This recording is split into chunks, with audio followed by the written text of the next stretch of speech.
নমস্কার, নিউজ এক্সপ্রেসে আপনাদের সকলকে স্বাগত। আপনাদের সঙ্গে আমি মঞ্জিরা। আমফানে দুর্নীতির জোয়ার, ৩২,০০০ কোটি টাকার কেলেঙ্কারি ক্যাগ রিপোর্টে সামনে আসতেই সুন্দরবনে একেবারে তোলপাড়। ত্রাণ, নদী বাঁধ পুনর্নির্মাণের দাবিতে প্রায় ৩২,০০০ কোটি টাকা বাড়িয়ে দেখায় রাজ্য। কেন্দ্রীয় সরকারের অনুদান পেতে ক্ষতির পরিমাণ বাড়িয়ে দেখানোর অভিযোগ উঠেছে। ১২৫ কোটি টাকার লেনদেনেও অমিলের উল্লেখ ক্যাগ রিপোর্টে। দুর্গতদের বদলে নাকি টাকা পৌঁছেছিল তৃণমূল নেতাদের পকেটে। লাভবান হয়েছিল নেতাদের ঘনিষ্ঠ আত্মীয় স্বজন এবং পরিবার। আমাদের নদীর পাড়ে বাস, বিপদ সারা মাস। ঠিক আছে, এই যে ঘরগুলো দেখছেন, আনপান আইলায় এসব ঘরগুলো ভেঙে গেছে, অথচ মানুষ টাকা পাচ্ছে না। নদীর মাঠ কোথায় হয়েছে? কোনো জায়গা হয়নি। নামমাত্র হয়তো কোনো জায়গায় একটু মাটি দিয়েছে, দিয়ে টাকা পয়সা সমস্ত সব আত্মসাৎ করে নিয়েছে।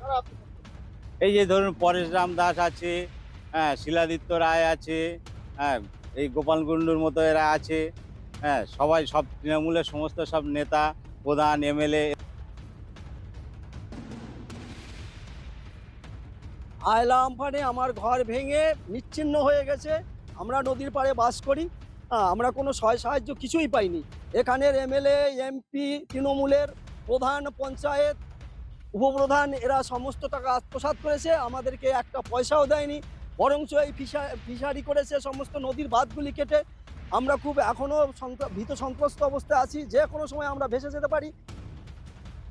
ইতিমধ্যে বিধানসভায় প্রকাশিত হয়েছে ক্যাগ রিপোর্ট, আর এই ক্যাগ রিপোর্টে সুন্দরবনে কার্যত যে একের পর এক নদী বাঁধ নিয়ে দুর্নীতি হয়েছে তা কার্যত আমাদের সামনে কিন্তু সেটা ফুটে উঠেছে। দেখুন, এই যে আমি দাঁড়িয়ে আছি এই মুহূর্তে মাতনা নদীর বাঁধ।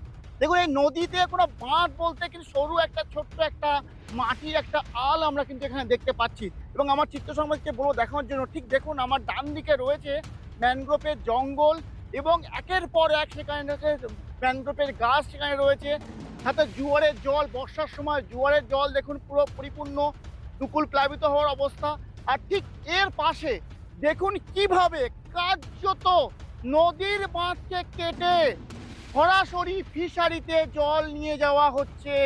অর্থাৎ নদীর বাঁধ তো হয়নি, কার্যত নদীর বাঁধকে ধ্বংস করে একটা ক্যানেল তৈরি করে সরাসরি ফিশারিতে কিন্তু জল নিয়ে যাওয়া হচ্ছে। আমি আমার চিত্র সংবাদকে বলবো দেখানোর জন্য। দেখুন কিভাবে একটা নদী, আমার ডান দিকে নদী একটা, আর ঠিক তার বাঁ সাইডে দেখুন কিভাবে ফিশারিতে সরাসরি নদীর জল। অর্থাৎ বাংলার রাজনীতিতে কার্যত অবৈধভাবে যে ভেরি তৈরি হয়েছে তা কিন্তু একের পর এক কিন্তু ফুটে উঠছে। এই সামনে বর্ষাকাল, এই সময় নদী কিন্তু দুকুল কিন্তু প্লাবিত হওয়ার সম্ভাবনা থাকে। একের পর এক সুন্দরবনে কিন্তু নদীর বাঁধ ভাঙছে। এই বর্তমান সময় আমরা কয়েকদিন আগে দেখলাম কুমিরমারিতে কিন্তু নদীর বাঁধ ভেঙেছে।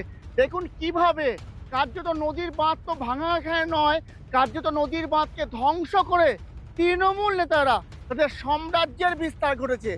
দক্ষিণ ২৪ পরগনার ক্যানিং থেকে দেবব্রত মণ্ডল, টিভি9 বাংলা। নদী বাঁধ যেখানে ইটের হওয়া উচিত, কংক্রিটের হওয়া উচিত, সেগুলো করতে দেয়নি।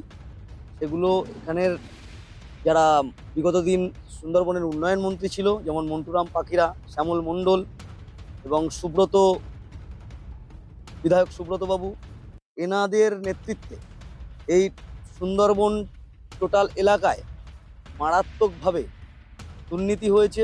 এদের সঙ্গে জড়িত প্রত্যেকটা প্রধান এবং উপপ্রধানরা লক্ষ লক্ষ কোটি টাকা এখান থেকে আত্মসাৎ করেছে এবং দিনে দিনে বিধায়করা কোটি কোটি টাকার মালিক হয়ে গেছে, যাদের খাওয়া যুক্ত না।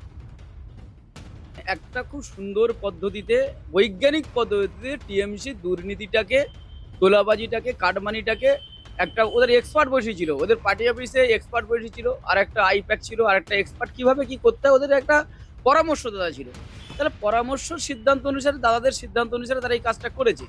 সুতরাং ওরা এইটা হবে এরকম একটা বেশি আশ্চর্য, টিএমসিটা করবে এরকম একটা আশ্চর্যের বিষয়।